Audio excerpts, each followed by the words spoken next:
Bienvenidos. También saludamos a las personas que están conectadas. Deseamos que Dios sea hoy hablándoles en gran manera. Esta campaña que vamos a tener, y aprovecho también a invitar a las personas que están en línea.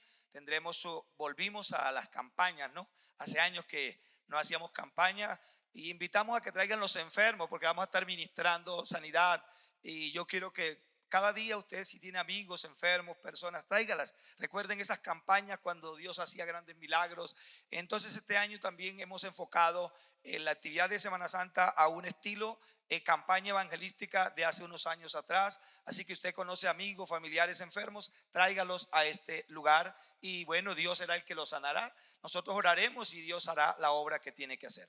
Bueno, ¿recuerdan el énfasis que estamos trabajando este año? Caminando al estilo de Jesús. Allá está la cartelera, caminando al estilo de Jesús. Estamos estudiando el Evangelio según Mateo. Estudiar la palabra sí es muy rico, requiere tiempo, sí, pero es un deleite. Y ir estudiando secuencial, porque a veces estamos acostumbrados a predicar la palabra aquí y allá. No, este año queremos hacerlo secuencial lo que más podamos de acuerdo al Evangelio de Mateo.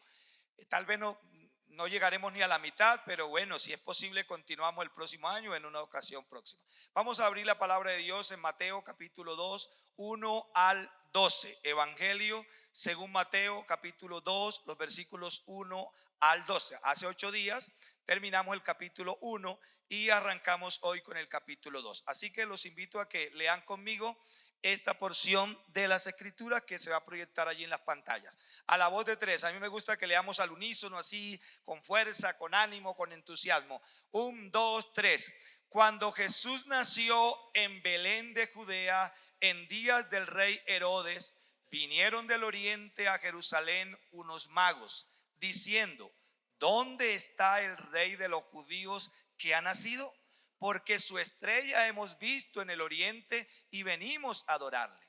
Oyendo esto, el rey Herodes se turbó y toda Jerusalén con él, y convocados todos los principales sacerdotes y los escribas del pueblo, les preguntó dónde había de nacer el Cristo. Ellos le dijeron: en Belén de Judea, porque así está escrito por el profeta. Y tú, Belén, tierra de Judá, no eres la más pequeña entre los príncipes de Judá, porque de ti saldrá un guiador que apacentará a mi pueblo Israel. Entonces Herodes, llamando en secreto a los magos, indagó de ellos diligentemente el tiempo de la aparición de la estrella, y enviándolos a Belén dijo: id allá y averiguad con diligencia acerca del niño, y cuando le halléis, hacedmelo saber, para que yo también vaya y le adore. Ellos, habiendo oído al rey, se fueron.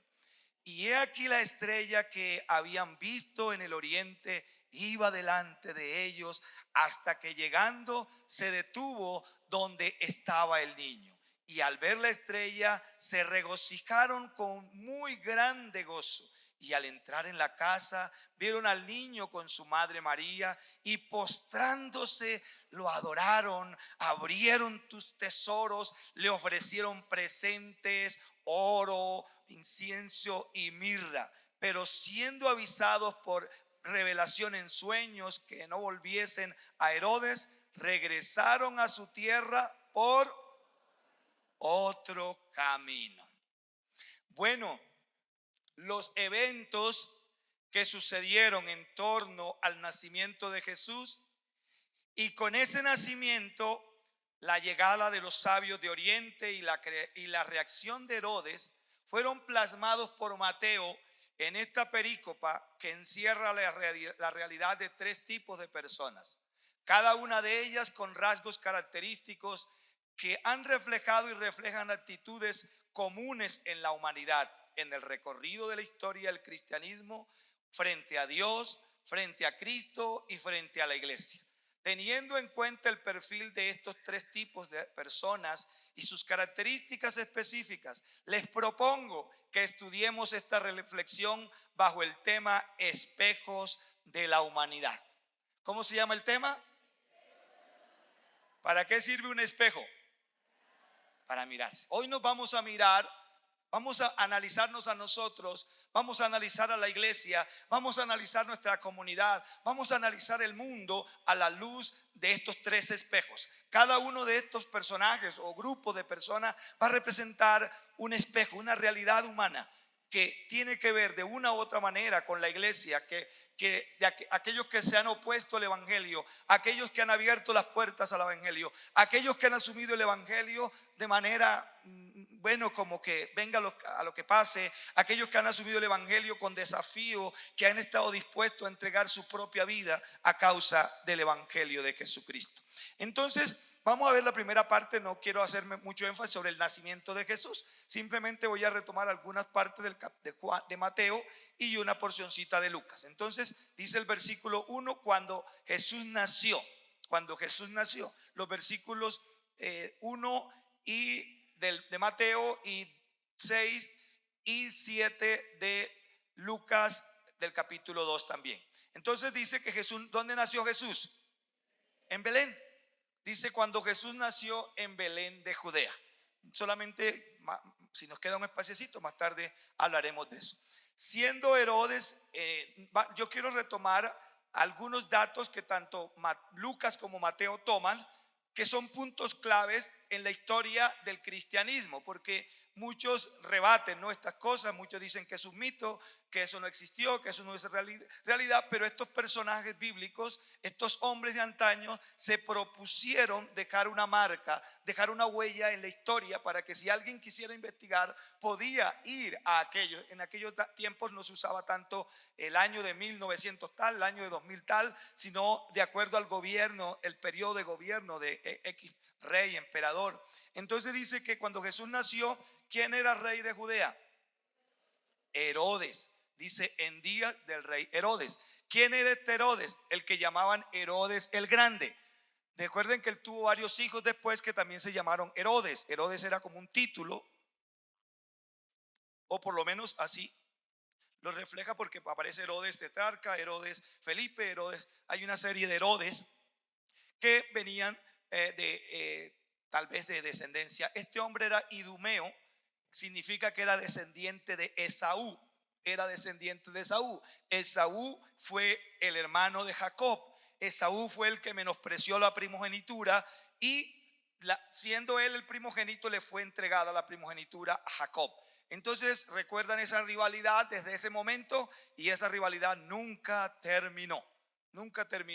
Porque aquí en los tiempos de Jesús todavía había una descendencia de esa línea, y este hombre que por un lado tenía bien el título Herodes el Grande, porque en realidad fue grande en muchas cosas, una de las tales en su maldad, pero también hizo grandes cosas en Israel. Él fue el que reconstruyó el templo después que lo destruyeron los de Babilonia en el año 500 y algo. Él reconstruyó el templo de Jerusalén, más o menos similar a la pompa del que tuvo Salomón. Ese es el templo que Jesús le dice a los discípulos: mira, Señor, la belleza de ese templo. Y Jesús dice: no quedará piedra sobre piedra que no será removida de este templo. Entonces este hombre llamado Herodes el Grande era rey ¿de dónde? De Judea, o de Judá.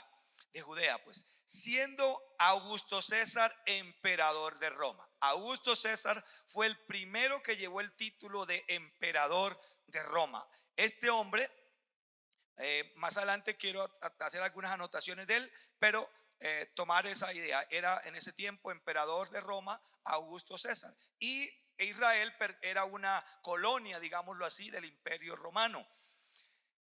Siendo Cirenio gobernador de Siria. Ya eso lo dice Lucas 2:2, que era Cirenio. También el de Augusto César también lo dice, es Lucas 2:1. Y Lucas 2:2 dice que siendo Cirenio gobernador de Siria. Y entonces, ¿qué pasó? Dice que María dio a luz en aquel tiempo. ¿En qué tiempo? En el tiempo del censo. Dice que Augusto César convocó un censo, y en ese censo, ¿qué buscaba Augusto César con ese censo? Buscaba saber cuánto era la población que había, para entonces, con base en esa población, buscar dinero, es decir, establecer una serie de impuestos, y por eso estaba censando. El censo no era simplemente para saber cuántos habitantes habían, sino para cobrar impuestos. No sé si algo tiene parecido con la realidad de nuestro tiempo. Eh,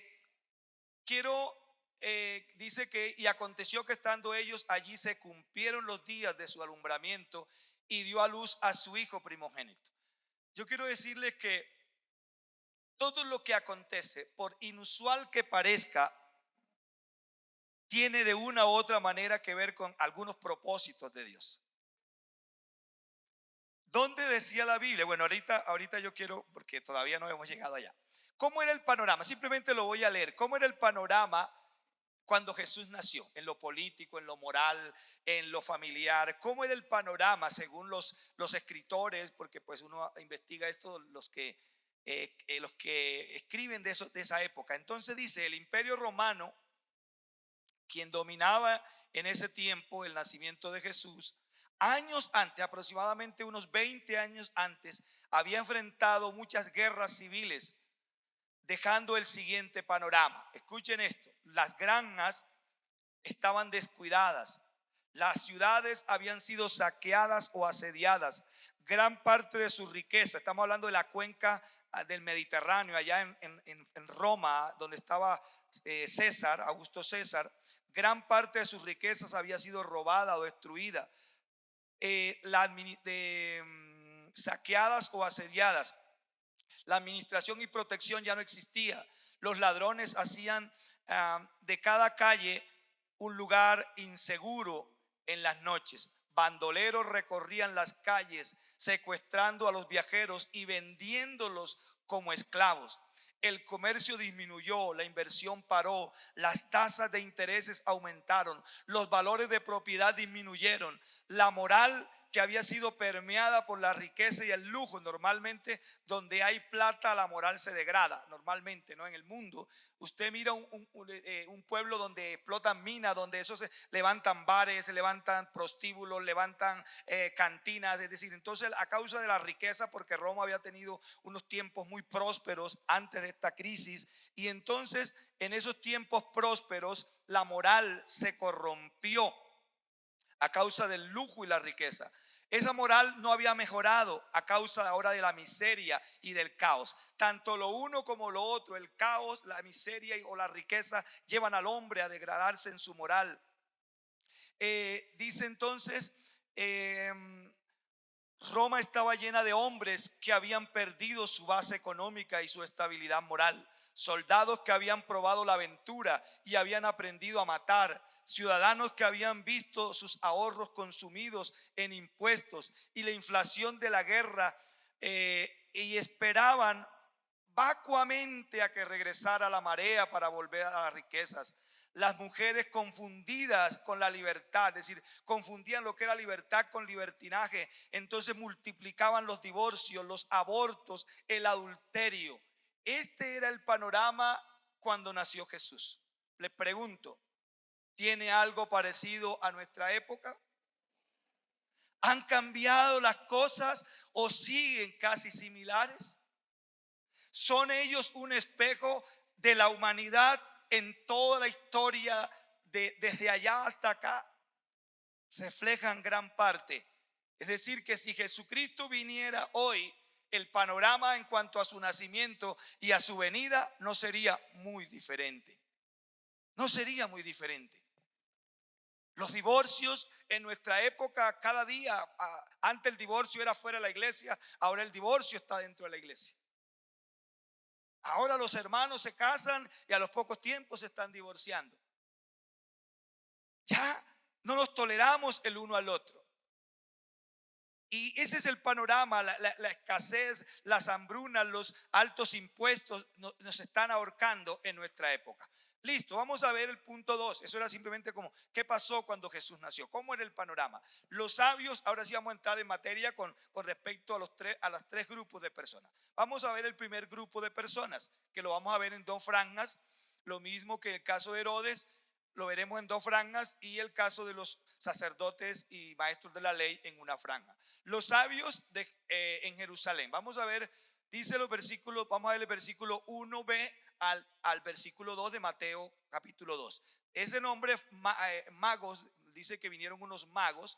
Bueno, no era ese concepto de mago, ¿no? De que está asociado con la brujería, con la magia negra, con la magia blanca. No era ese concepto. Magos aquí, en el sentido original, es la palabra magoi, magoi, que significaba hombres sabios, filósofos o astrólogos.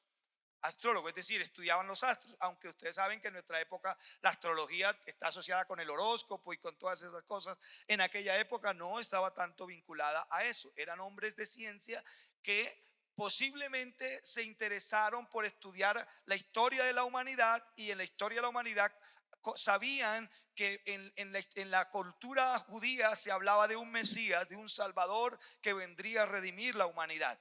Y ellos estaban inquietos, y como estudiaban los astros y como estudiaban las estrellas, ellos tienen una aparición. Es interesante, ahorita lo vamos a profundizar un poco más. Entonces, ¿qué pasó con estos personajes? Dice el versículo 1, la parte B. Vinieron del oriente, ¿a dónde? A Jerusalén. Dice, vamos a ver el propósito con el que ellos vienen. Vienen con un propósito claro. Ellos le dicen, ahora lo que pasa es que ellos se equivocan. Ellos van de camino siguiendo una estrella. Posiblemente la estrella en un momento se les pierde. Bueno, esto se llama teología bernardina, porque la Biblia no lo dice.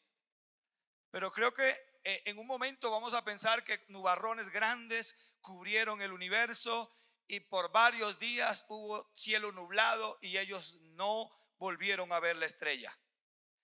Entonces, como sabían que ese Mesías era descendiente de David, era lo que la historia decía. Ellos sabían que David había ejercido su gobierno en Jerusalén. Entonces ellos se van directamente a la capital. Allí alguien nos va a informar. Y van directamente a casa de gobierno, porque pues era un rey que iban a nacer. Entonces ellos dicen, el rey actual debe saber de ese rey que va a nacer. Y tocan la puerta de Herodes. Herodes los recibe amablemente y ellos dicen esta pregunta. Yo no sé qué sentiría Herodes cuando Herodes era el rey de Judá. La pregunta de ellos es: ¿dónde está el rey de los judíos? ¿Quién era en ese momento el rey de los judíos? Herodes era el rey de los judíos, aunque no era judío. ¿Dónde está el rey de los judíos que ha nacido? ¿Cómo así? ¿Un rey niño? ¿Dónde está el rey de los judíos que ha nacido? Porque su estrella hemos visto en el oriente. Normalmente los orientales consideraban algunos que uno tenía como una especie de estrella que guiaba. Y yo recuerdo que eso no solamente se tenía la concesión en Oriente. Mi papá, cuando yo era niño, nos decía que él, cuando era joven, le pidió a Dios que guiara la mujer para su vida y que se la mostrara en una estrella. Eso decía mi papá. Y que él vio en el cielo como unas 3 estrellas, algo así, que lo guiaban hacia mi mamá. Y bueno, yo creo que lo guiaron bien. Hoy día son 70 y pico de años que llevan juntos. Entonces, ahora yo no estoy diciendo que eso es bíblico, ¿no? Eso aparece en la Biblia, pero eso no tiene nada que ver con la idea bíblica, ¿no? Pero lo que yo quiero aprovechar esto es que Dios, a aquellos que tienen poco conocimiento de Él, los va a guiar hacia Él de acuerdo al conocimiento que ellos tienen muchas veces. ¿Cómo le habló Jesús a Dios a los pastores? ¿A través de qué le habló a los pastores que había nacido en Belén un Salvador? Con un ángel. Un ángel se le apareció y les brilló y dijo que había nacido el Salvador del mundo. ¿Por qué? Porque le habló a pastores israelitas que sabían la manifestación de Dios a través de ángeles. Pero a estos magos, a estos hombres filósofos de ciencia, les habló a través de la ciencia. Les habló a través de la ciencia. Por eso, en cierta manera, nosotros no debemos estar, es decir, a cosas que son correctas dentro de la ciencia, no debemos oponernos a ellas, porque Dios también nos puede usar la ciencia en cierto momento, si así a bien Él lo quiere hacer. Lo quiere hacer. Usó entonces la ciencia y le mostró una estrella y guió a esos hombres. Y ellos dicen, pero esa determinación, nosotros hemos venido, bueno, dice, eh, ¿dónde está el rey? Porque la estrella hemos visto en Oriente y venimos a qué. Wow. ¿Eran ellos judíos? ¿Eran ellos israelitas?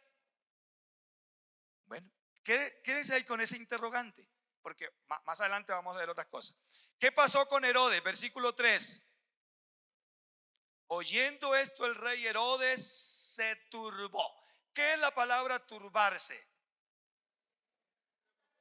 Angustiarse, confundirse, preocuparse, angustiarse. ¿Cómo así que ha nacido un rey? Entonces me van a desplazar. Y entonces, mire, los que se apegan al poder, los que se anclan al poder, ¿tendrá algo parecido a nuestra realidad? ¿Qué pasa con nuestros gobernantes? Se atornillan al poder, se amañan en el poder, porque eso les representa finanzas. ¿Y qué creen ustedes que le representaba a Herodes? Platica, platica. Mire cómo el amor al dinero nos lleva a menospreciar a Dios. El amor al dinero lleva al hombre a desplazar a Dios. Este hombre, en lugar de alegrarse, ha nacido el Salvador, ha nacido el que vino a redimirme. Ahora dice, tengo que aniquilarlo. No puede haber un rey que compita conmigo. ¿Sabes qué? Hoy día hay muchos Herodes que quieren aniquilar a Dios. Hay muchos que si tuvieran el poder de aniquilar a Dios, lo aniquilarían. Hay muchos que si tuvieran el poder de aniquilar a Cristo, lo aniquilarían. A pesar de que Cristo no compite con nadie en poder. El poder de Él es de Él, y los que están allí porque Él se lo ha permitido, no porque ellos estén allí por sus habilidades, aunque a veces tengan sus habilidades presentes. Están allí porque todo gobernante está en el puesto que está porque Dios de una u otra manera se lo ha permitido. De una u otra manera se lo ha permitido. Entonces, vamos a mirar qué hizo Herodes. Primero, se turbó. Dos, convocó a los que él consideraba que podían brindarle una información. Versículo 4. Y convocó a todos los principales sacerdotes y los escribas del pueblo y les preguntó dónde había de nacer el Cristo. ¿Ustedes creen que el interés de Herodes era sano? Herodes no está, ay, qué bien, vamos a ver, díganme dónde. Yo no sabía eso, o yo lo sabía, pero pues yo no he visto en la Biblia dónde está eso, muéstrenme. Y convoca nada menos y nada más. Y vamos a ver, ya hemos mirado dos personajes, ¿cierto? ¿Quiénes fueron los primeros personajes? Los sabios. Después, Herodes. 3, los principales sacerdotes y maestros de la ley o escribas. La respuesta, ¿cuál fue la respuesta de los principales maestros de la ley? Versículos 5 y 6. Ubíquense allí. Entonces, yo voy acá ya descifrándolo en palabras de lo que quiero enseñarle. En teoría, ese grupo de personas conocían la palabra profética. Yo quiero que cada uno de nosotros vayamos identificando la humanidad. Entonces, en el primer bloque tenemos a los que buscan a Dios sinceramente. O sea, los sabios de Oriente son el espejo de aquellos que buscan a Dios sinceramente, que buscan al Señor insistentemente, que tocan puertas, van aquí, van allá. Si las cosas no les salen, no se rinden, sino que persisten en buscar a Dios. ¿Cuántos de ese grupo están aquí? Amén. Yo espero que todos. ¿Por qué está usted hoy aquí? Porque quiere buscar, creo yo, ¿no? Que usted no está aquí porque estaba aburrido en su casa y me voy para la iglesia porque estoy aburrido. Yo creo que usted está aquí porque quiere saber más de Dios. Por ejemplo, hoy estaban los de la EFI desde las 7 de la mañana acá. Y yo creo que no es el domingo, y sobre todo ya que esta semana arranca una semana de Semana Santa, uno quiere, como que el cuerpo dice, estamos en vacaciones, quiero dormir hasta tarde. Pero aquí creo que están los que se identifican, aquellos que se reflejan en los sabios de Oriente, aquellos que no les importa recorrer kilómetros y kilómetros para ir, aquellos que Dios guía, porque estos hombres, aunque eran guiados por una estrella, esa estrella iba guiándolos porque Dios así lo quería, para que ellos, si Dios se les hubiera manifestado en ángeles, se hubieran asustado. Pero Dios se le manifestó en lo que ellos conocían, en las estrellas. Y entonces Dios usando, porque escuchen esto, Dios en sus planes aún usa al diablo cuando quiere ejecutar sus planes. Si el diablo se atraviesa por delante en los planes de Dios, el diablo mismo será instrumento para que Dios lo use para mostrar su gloria, para mostrar su grandeza, para mostrar su poder. Y la iglesia debe celebrar eso, porque aún el diablo mismo es usado por Dios para cumplimiento de sus propósitos. Dios usó a César para que César estableciera un edicto. Según la historia, decir de la realidad que vivían, ¿dónde debía haber nacido? ¿Dónde estaba viviendo José y María? Estaban viviendo en Nazaret, en Galilea, Nazaret. Pero la Biblia no decía que en Nazaret nacería el niño. La Biblia decía que el niño nacería, el Salvador nacería en Belén, y tú Belén. Y vamos a verlo aquí, no me voy a adelantar a esto. Entonces, en teoría conocían la palabra profética. Yo espero que aquí haya muchos que conozcan en teoría la palabra profética, pero que conozcan la palabra práctica, que la practiquemos, que la llevemos a la práctica. Entonces dice, porque así le responden ellos, en Belén, estoy en el versículo 5, en Belén de Judea, porque así está escrito por el profeta, y tú, Belén, de la tierra de Judá, no eres la más pequeña entre los principales, entre los príncipes de Judá, porque de ti saldrá un guiador que apacentará a mi pueblo Israel. Y quiero que veamos lo siguiente. En teoría sabían que el Mesías venía a hacer lo siguiente. El Mesías vendría a guiarlos. ¿Qué hace el Mesías? ¿Quién es el Mesías? ¿Qué hace Jesús contigo?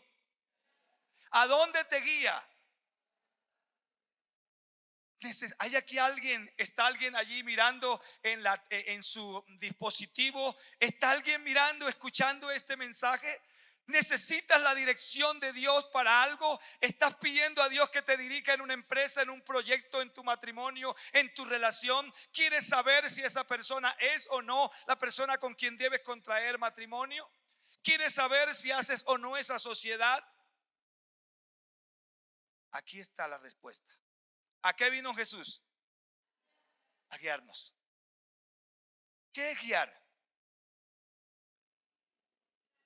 Es orientar, es marcar la pauta. ¿Y qué estamos diciendo nosotros que vamos a hacer este año? ¿Qué? A caminar, siguiendo a quién. Y cuando tú sigues a alguien, ¿quién es ese a quien tú sigues? El que te dirige, es tu guiador, es tu sustentador, es el que te marca la pauta. Y ellos lo sabían en teoría. ¿Qué más sabían en teoría? Sabían que Él vendría a pastorearlos. Gloria a Dios. El pueblo de Israel estaba experimentando 400 años de falta de pastoreo, 400 años donde no hubo voz profética, 400 años donde hubo un silencio de Dios, 400 años donde quedaron bajo el dominio y el imperio y el desorden, y en el caos primaba. Faltaba un pastor. Y ellos lo sabían, que el Mesías sería un pastor. ¿Cuántos de los que están aquí sabemos que Cristo es pastor? Pero la pregunta, ¿cuántos de los que estamos aquí nos dejamos pastorear por el pastor? ¿Qué hace un pastor? Enseña, guía, instruye, forma, acompaña, consuela, ayuda. Por lo menos en teoría eso es un pastor. Y yo espero en algo si quiera llegar a los tobillos. Pero esa es la función del pastor. Y eso venía a ser Jesús, pero un pastor mucho más allá que cualquiera de nosotros los pastores. Él venía a sanar las heridas de sus ovejas. Él venía a vendar el corazón herido. Él venía a liberar a los cautivos. Él venía a destronar a Satanás del lugar que había tomado para centrarse en el trono del corazón del hombre. Pero Él hoy sí está entre nosotros y está haciendo eso. Él hoy está sanando. Yo no sé cuántos están enfermos aquí. Todo aquel que esté enfermo hoy reciba esta palabra. Él vino a sanar a los enfermos. Él vino a libertar a los cautivos. Él vino a restaurar a los oprimidos. Él vino a darle libertad de la cárcel a los que están oprimidos por el diablo. A eso vino Cristo. A eso vino el Mesías. A eso vino el Salvador. Y estos hombres lo sabían en teoría. Escuchen esto, eso lo sabían ellos en la teoría, pero en la práctica no entendieron el tiempo de Dios. En la práctica no discernieron el cumplimiento profético. En la práctica fueron escépticos ante las revelaciones de Dios. En la práctica fueron insensibles ante las manifestaciones de Dios. Iglesia, que tú y yo no seamos esto. ¿Recuerdan cuando el Señor Jesús lloró bajando a Jerusalén? La Biblia, si no estoy mal, registra dos llantos de Jesús. El llanto ante la tumba de Lázaro. Bueno, porque hay una que dice que cuando él sabía que Judas lo iba a entregar, dice que él se quebrantó en el espíritu, un quebrantamiento en el espíritu. Y si eso es un llanto, pues serían tres momentos en que Cristo lloró. Pero me impacta el llanto de Jesús en Jerusalén. El llanto de Jesús en Jerusalén. Tal vez Jesús iba montado en su burrito, tal vez iba a pie. Y Jesús desde las alturas miró quizás a Jerusalén y dijo: Jerusalén, Jerusalén, tú que matas a los profetas que te son enviados. ¿Cuántas veces, Jerusalén, quise tenerte bajo mis alas como la gallina cubre a sus polluelos? Pero ustedes no quisieron y no entendieron el tiempo de la visitación de Dios. Amada iglesia, pueblo de Dios que me escuchas, que el Señor nos ayude en este tiempo para que entendamos el tiempo que estamos viviendo de acuerdo al cumplimiento de la profecía. Que el Señor nos ayude, que el Señor nos dé la sabiduría para comprender cómo estos hombres, los magos le cuentan: nosotros vimos la estrella. Hay muchos detalles que la Biblia lo omite, pero me supongo que ellos le cuentan la historia completa. Nosotros hemos leído la historia que en Israel vendrá un Mesías, que en Israel vendrá un rey, que gobernará, que salvará al mundo. Y estos hombres están insensibles. Estos hombres les parece locura lo que aquellos hombres le están contando. Estos hombres que se creían muy espirituales, muy religiosos, menosprecian lo que Dios estaba haciendo en estos hombres. ¿Cuántas veces nosotros menospreciamos lo que Dios está haciendo en otras personas? Porque tenemos a veces nuestros paradigmas no nos dejan ver lo que Dios está haciendo en otras personas. Y a veces nos burlamos y a veces menospreciamos a otros porque creemos que nosotros somos los que tenemos la verdad. La verdad no está en una persona humana, la verdad está en Jesucristo. Y Jesucristo, a quien quiere, se le irá revelando como Él quiere y en el momento que Él quiere. Así que, iglesia, nosotros simplemente busquemos a aquel que tiene la verdad. Y les sigo. Vamos a mirar ahora otro de los momentos de Herodes. La reacción de Herodes, reacción e intención de Herodes frente a la respuesta de los principales sacerdotes y maestros de la ley. Versículos 7 y 8. Llamó secretamente a los sabios para enterarse del tiempo en que habían visto la estrella. Dice versículo 7. Entonces Herodes, llamando en secreto a los magos, indagó de ellos diligentemente el tiempo de la aparición de la estrella. ¿Qué quería Herodes? ¿Cuánto tiempo? Porque del nacimiento de Jesús, las primeras personas que tuvieron contacto con Jesús de ver la revelación que era el Hijo de Dios fueron los pastores. Después de José y María, ¿no? Los pastores. Después de ellos, Ana y Salomón fue el anciano que, no recuerdo si era, bueno, el anciano que cuando ellos lo van a presentar allá en el templo, declara unas palabras sobre Jesús. Simeón, creo que llama Simeón. Esos dos fueron los segundos grupos Y en dirección a revelación profética fueron estos hombres. Pero estos llegaron posiblemente un año después del nacimiento de Jesús.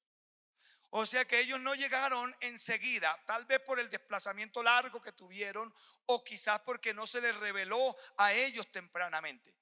Pero la idea que yo quiero hacerme entender es cómo ellos fueron sensibles a la revelación de Dios. ¿Se está Dios revelando en nuestro tiempo? ¿Nos está Dios marcando el kairos, el tiempo de Él en nuestra época? Sí, las profecías se están cumpliendo. Sí. Entonces, dice, mostró un falso interés por conocer a Jesús. Dice, y los envió, dijo el versículo 8, la primera parte: id allá y averiguad con diligencia acerca del niño, y cuando lo halléis, ¿qué dice? Yo quiero conocer también a Jesús. ¿Cuánta diferencia había entre el querer de Herodes y el querer de los sabios de Oriente? Mucha gente quiere conocer de Jesús, simplemente sus teorías, sus planteamientos, conocer su liderazgo, y de hecho muchos hombres de gobierno echan mano del liderazgo de Jesús, pero lo hacen por salvación.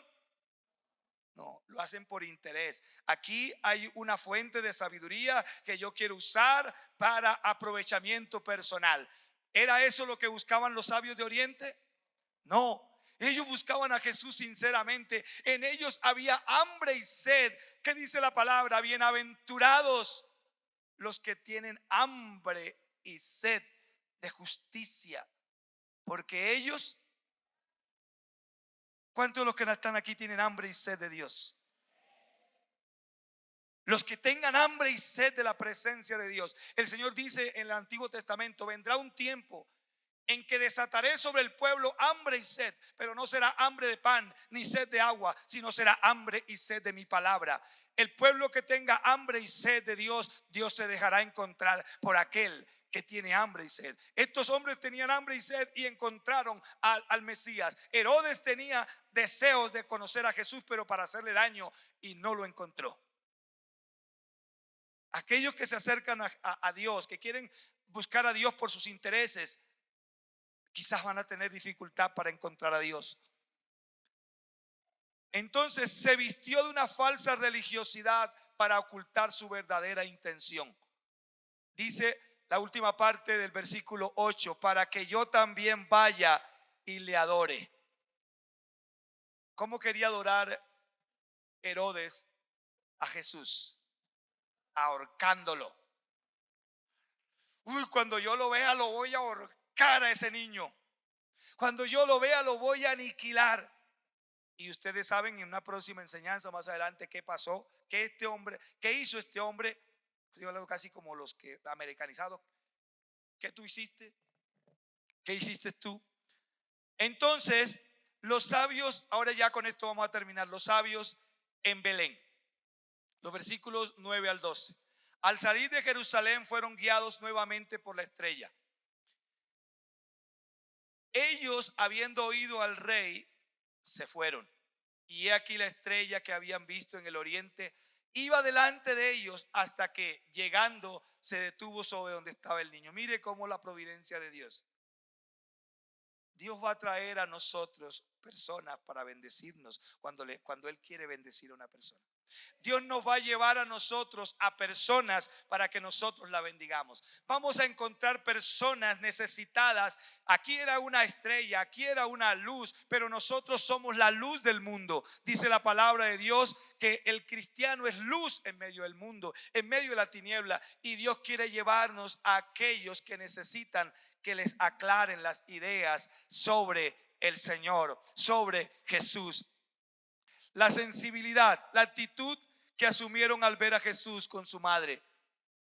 Dice, primero el sentimiento que brotó. Dice que cuando ellos vieron la estrella se regocijaron. ¿Cuántos se gozan cuando qué sería esa estrella? Como cuando tú estás confundido en algo y Dios te va aclarando el panorama. Como cuando tú tienes un dolor, como cuando hay una enfermedad en la familia, pero de repente empieza a haber mejoría. Esa mejoría es como una luz que entra a tu casa, es como una luz que entra a tu corazón y empieza a cambiar la tristeza en una alegría, en una expectación. Eso debe vivir el cristiano, porque la luz de Cristo está allí para guiarnos a nosotros en este tiempo. El Espíritu Santo está para guiarnos a nosotros como iglesia. La actitud que asumieron al ver a Jesús con su madre, y al entrar en la casa vieron al niño con su madre María, ¿y qué hicieron? Se postraron, adoraron, abrieron sus tesoros, le ofrecieron presentes, oro, incienso y mirra. El oro representaba que Jesús era rey. Tal vez, no sé, bueno, ellos quizás lo hicieron porque ellos dicen, venimos a ver al rey, ¿no? Entonces el oro representaba una ofrenda a un soberano, una ofrenda a un soberano. Entonces ellos con el oro están reconociendo que Jesús es rey. El incienso se le ofrecía a Dios en Israel como olor fragante para que el olor subiera delante de la presencia de Dios. Es decir, que con el incienso ellos estaban reconociendo que Jesús era Dios. Y la mirra se ofrecía, se entregaba, era un símbolo del dolor y se usaba para embalsamar muertos, para la cuestión de los muertos. Con eso estaban indicando que aquel rey moriría, que aquel rey sufriría, que aquel rey entregaría la vida por la humanidad. Quiero que me coloquen una cancioncita de fondo para terminar. En conclusión, ¿por qué el tema espejos de la humanidad? El nacimiento de Jesús es un espejo de cómo los tiempos, a pesar de que decimos nosotros que van cambiando, muchas cosas siguen reflejando la realidad de la miseria, la realidad de la corrupción, la realidad del estado humano sin Dios. Dos, ¿dónde hay otro espejo? Hay un espejo. Voy a irme a los negativos primero y luego ir a terminar con el positivo. Hay un espejo en Herodes que representa a aquellos que odian el evangelio, que representa a aquellos que se levantan contra todo aquel que dice ser cristiano, que lo critican, que lo censuran, que están buscando oportunidad para hacerlo caer, que le lanzan cascaritas a ver si usted cae. Muchos de ellos son compañeros de trabajo suyo, que le hacen propuestas a ver qué hace usted frente a las propuestas. Probablemente propuestas seductoras, probablemente mujeres voluptuosas que quieren probar si usted es o no es un verdadero hijo de Dios, y que le van a lanzar cascaritas. Quizás compañeros de trabajo que le van a hacer propuestas para que usted se una a ellos a robar, a saquear la empresa. Y muchas veces cuando usted cae, le dicen: ¿y tú no dices que eres cristiano? ¿Tú no dices que crees en Dios? Aquellos que cuando usted está enfrentando un mal, lo confrontan con su fe, lo confrontan con sus creencias y le dice: ¿y acaso no eres hijo de Dios? ¿Y por qué te pasa esto? Allí están representados en Herodes, en aquellos que simulan creer en Dios, que simulan, que usan la religión para sus pretensiones y para sus intenciones. Se acerca una temporada política y ya lo veremos tocar las puertas en las iglesias, hablando maravillas de Dios. Pero pasó la campaña electoral y son los que aprueban esas leyes que van en contra del cristianismo. Son los que apoyan esas leyes que van en contra de los principios de Dios. Pero tenemos el segundo grupo de personas, los principales sacerdotes y maestros de la ley, Los que tenían el conocimiento de la teoría bíblica, de los acontecimientos que se darían en el transcurso de la historia de la humanidad y que efectivamente lo revelaron y lo dieron a conocer Herodes, pero no se inmutaron. Son aquellos que son insensibles, se volvieron religiosos, son simplemente religiosos y vienen a la iglesia simplemente por religiosidad. Pero no hay una convicción, no hay una vida transformada, no hay una vida tocada por el poder del Espíritu de Dios. No creen en las manifestaciones del Espíritu Santo. No creen que Dios se le puede revelar a una persona. Se volvieron insensibles. Y las iglesias están llenas de muchos de ese grupo de personas.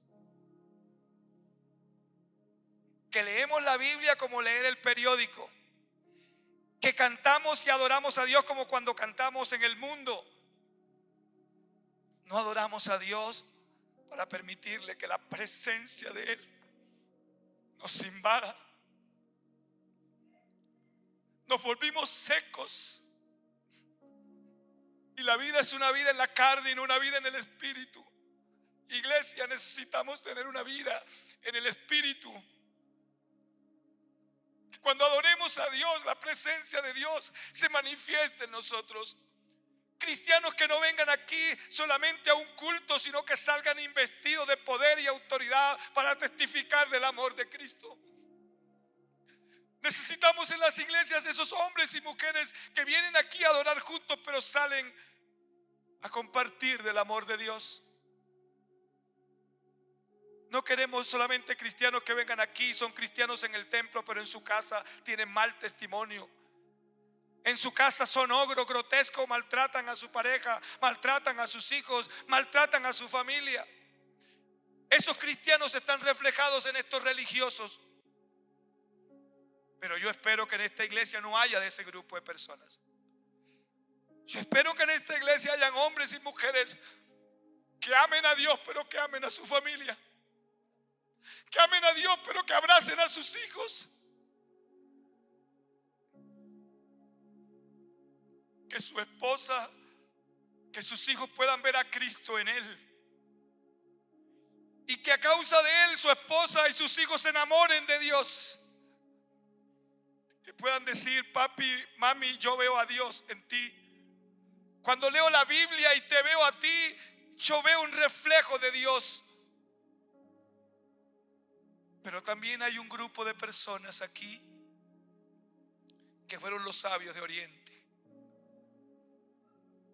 Aquellos que no se rinden aunque los critiquen. Aquellos que no se rinden aunque intenten engañarlos. Aquellos que no se rinden sino que siempre quieren más, que no se sienten saciados, que siempre están buscando más y más y más de Dios. Estos hombres no se rindieron. Estos hombres llegaron a adorar a Jesús. Estos hombres se postraron. Estos hombres trajeron presentes a Dios. Necesitamos hoy en la iglesia esos cristianos que no solamente traen presentes materiales, sino que su vida es un presente de ofrenda y de olor fragante a Dios. En su conducta, en su comportamiento, en sus hechos, testifican que son hijos de Dios. Estos hombres no habían nacido de nuevo, pero demostraron más vivencia espiritual que aquellos que eran maestros de la ley. Que no seamos maestros de la ley, que seamos como los sabios de Oriente, que no nos cansamos de buscar al Señor y que persistimos en su búsqueda y en su clamor. Colócate sobre tus pies. Padre, en esta hora, Señor, he compartido el tema reflejos, espejos de la humanidad.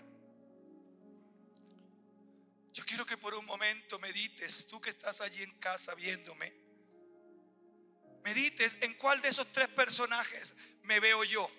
Ellos son espejos de la realidad humana. Yo me veo reflejado en Herodes, cuando se convierte en un miembro de la familia que Cristo nace en su corazón. Me le opongo, le hago la vida imposible, le peleo.